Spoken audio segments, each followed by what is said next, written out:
get you out of my mind. It's like I feel it for the first time. Been thinking. Assalamualaikum warahmatullahi wabarakatuh. Selamat pagi anak-anak. Bagaimana kabarnya hari ini? Alhamdulillah ya, baik semua. Sebelum kita memulai pelajaran pada pagi hari ini, alangkah baiknya kita berdoa terlebih dahulu. Silakan ketua kelasnya disiapkan.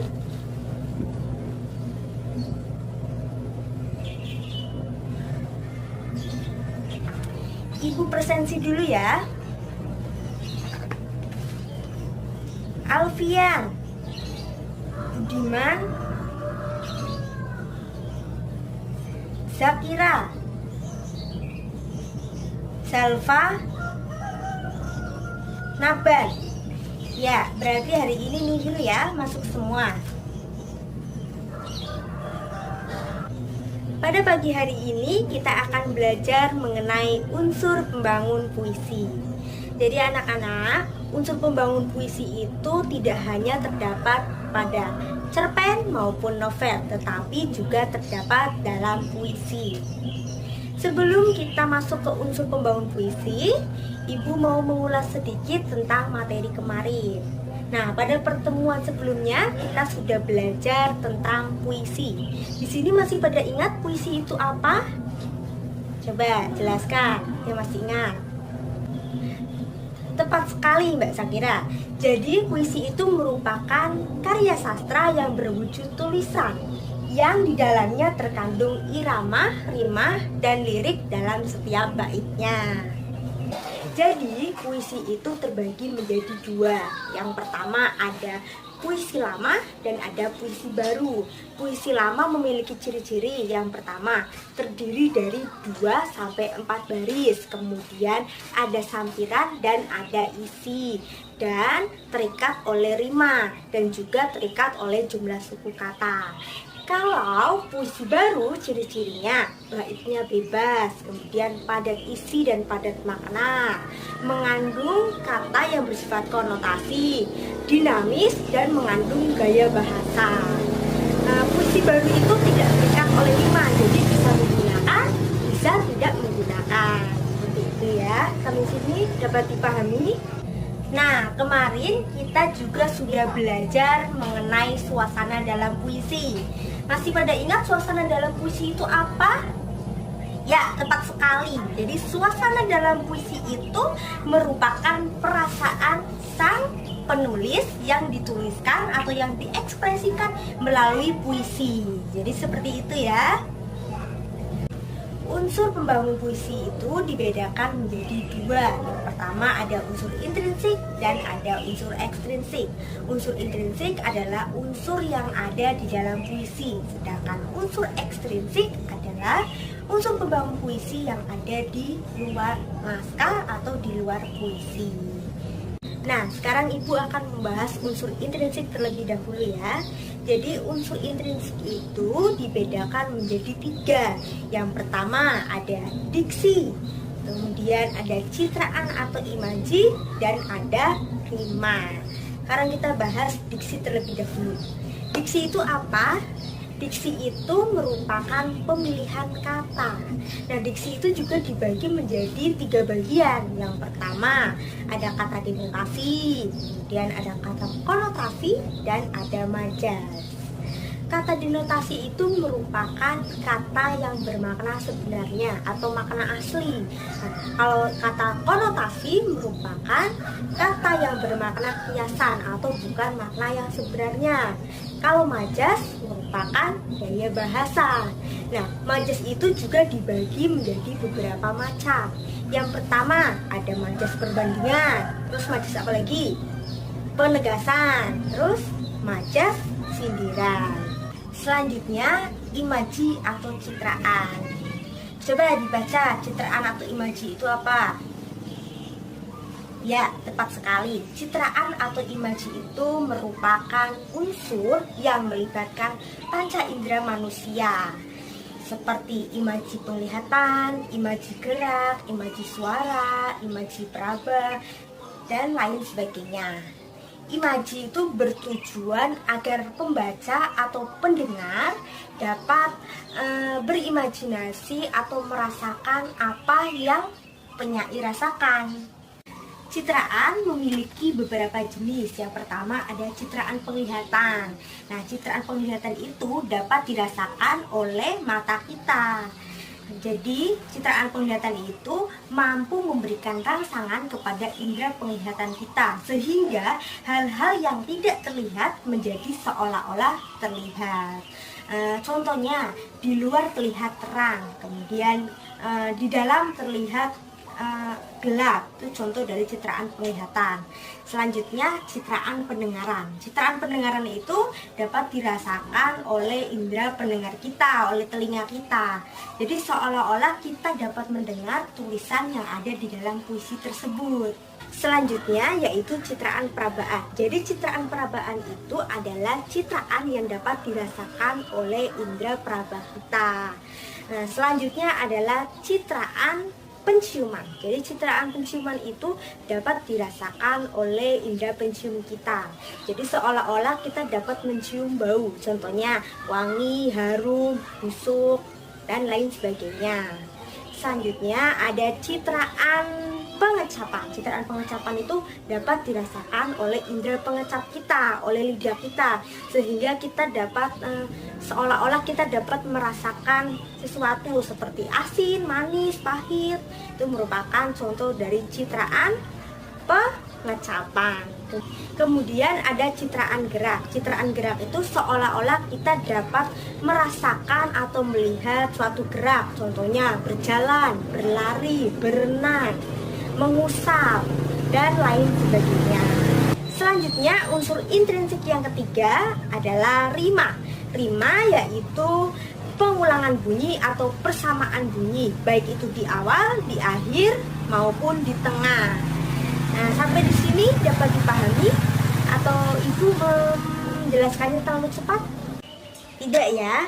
Baik, kalau tidak Ibu lanjutkan ke unsur ekstrinsik dalam puisi. Unsur ekstrinsik puisi itu merupakan unsur yang ada di luar puisi. Nah, unsur ekstrinsik itu apa saja, Bu? Unsur ekstrinsik itu meliputi unsur biografi, unsur sosial, dan unsur nilai. Nah, kalau unsur sosial itu biasanya sangat erat dengan kondisi masyarakat. Ketika seorang penulis berada dalam lingkungan masyarakat dengan kerusuhan, maka ada kemungkinan bahwa ia akan membuat puisi yang berisi kritikan atau nasihat kepada masyarakat. Nah, selanjutnya unsur nilai. Unsur nilai itu biasanya itu mencakup pada nilai-nilai sosial, nilai budaya, nilai politik, nilai pendidikan, dan lain sebagainya. Nah, sampai di sini dapat dipahami? Sudah paham ya? Kalau sudah, Ibu akan mencontohkan ke kalian bagaimana cara menganalisis unsur intrinsik sebuah puisi. Nah, di sini ada puisi milik Chairul Anwar yang berjudul Senja di Pelabuhan Kecil. Oke, Ibu bacakan ya. Nah, senja di pelabuhan kecil. Ini kali tidak ada yang mencari cinta di antara gudang rumah tua pada cerita. Tiang serta temali kapal perahu tiada berlaut, menghembus diri dalam mempercaya mau berpaut. Gerimis mempercepat kelam, ada juga kelepak elang, menyinggung muram. Desir hari lari berenang, menemu bujuk pangkal akanan tiada bergerak. Dan kini tanah dan air tidur hilang ombak. Tiada lagi aku sendiri berjalan, menyisir semenanjung masih pengap harap. Sekali tiba di ujung dan sekalian selamat jalan. Dari pantai keempat, seduh penghabisan bisa terdekat. Sekarang kita akan mencari diksi.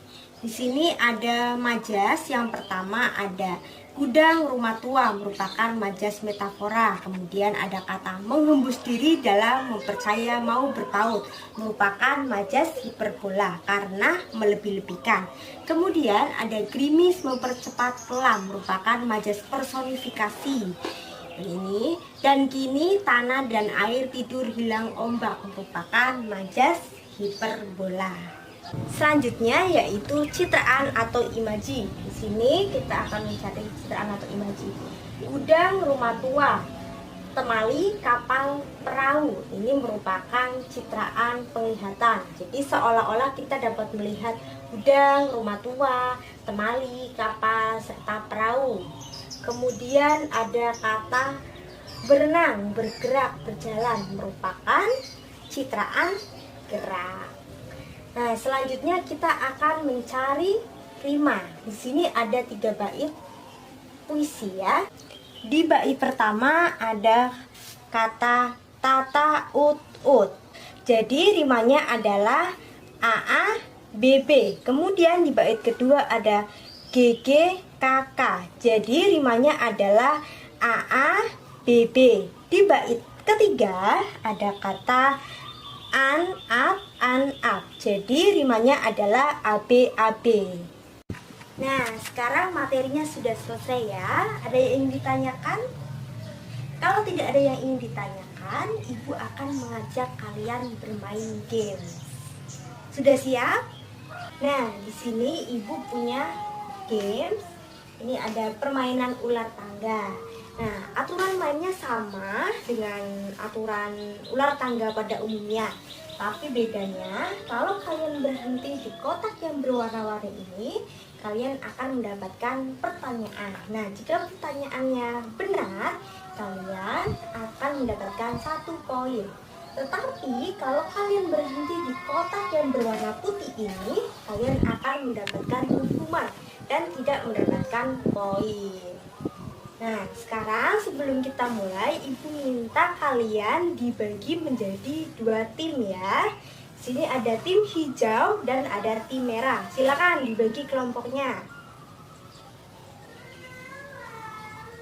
Sudah dibagi?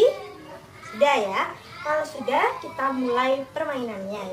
Ya, silakan yang main dulu tim hijau atau tim merah?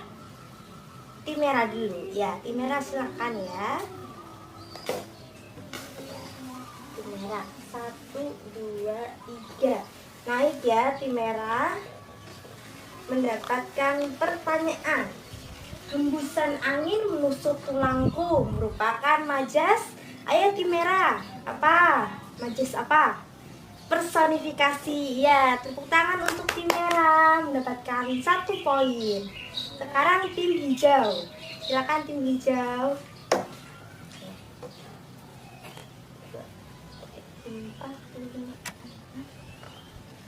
Tim hijau naik ya, dan berhenti di kotak yang berwarna putih. Berarti tim hijau mendapatkan hukuman. Hukumannya apa?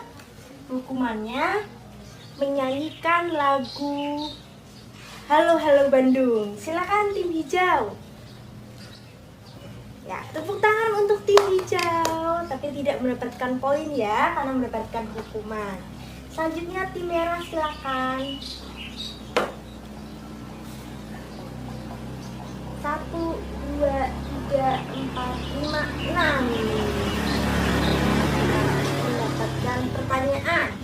Pohon-pohon cemara menyerbu kampung-kampung merupakan jenis citraan. Citraan apa tim merah? Ya, tepat sekali, citraan gerak. Tepuk tangan untuk tim merah. Sekarang tim hijau. Tim hijau. 1, 2. Tim hijau berhenti di warna hijau ya. Pertanyaannya, Indonesia tanah airku, tanah tumpah darahku. Di sanalah aku digusur dari tanah leluhur. Rima dari bait puisi ini adalah apa tim hijau? Ya? Iya, tepat sekali. AABB. Tepuk tangan untuk tim hijau. Sekarang tim merah, silakan. 1, 2, 3. Iya, tim merah finish ya. Sekarang tim hijau, silakan. Ya. 1, 2, 3. Sekarang berarti sudah finish semua dan pemenangnya adalah tim merah dengan perolehan skor 2 poin dan tim hijau 1 poin. Tepuk tangan untuk tim merah dan tim hijau. Ya baik, karena waktunya sudah habis, Ibu akhiri pembelajaran pada pagi hari ini. Terima kasih, tetap semangat, dan jangan lupa belajar. Wassalamualaikum warahmatullahi wabarakatuh.